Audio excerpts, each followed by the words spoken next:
squatters are back on the streets. In Capetown, the home of the South African Parliament, there are frequent protests for more housing. I'm 20 years on the waiting list because before my daughter was born, I applied for the house. You get to the housing office and the same person you see year after year, and he answers the same question when you ask him, what are your chances? Then he says, they're busy with the year before you. I'm 98, they're busy 97.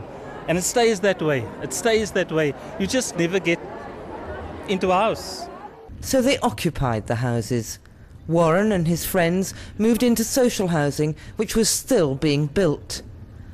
More than 2,000 people started living here without water or electricity. We come out of shacks, so we don't have those luxuries in any case. So this is actually an upgrade. For me, this is an upgrade, you know, compared to what most of us come from.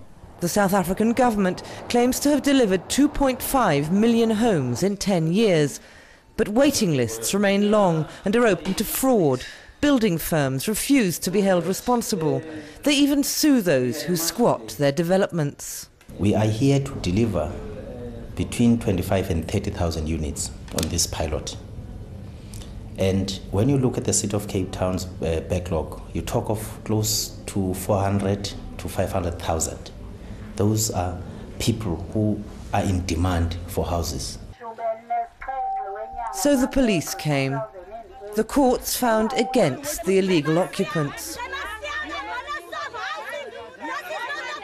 Basically informing us that on Sunday at 6 o'clock we have to evacuate the place.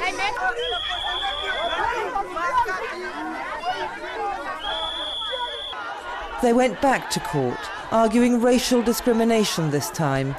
On the waiting lists, blacks get priority. To the coloured or mixed race community, it's favouritism. In the previous government, we were too black to be white. Now with this government, we're too white to be black.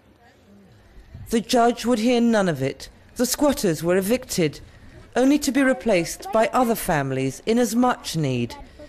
In South Africa, the housing crisis is fought without mercy.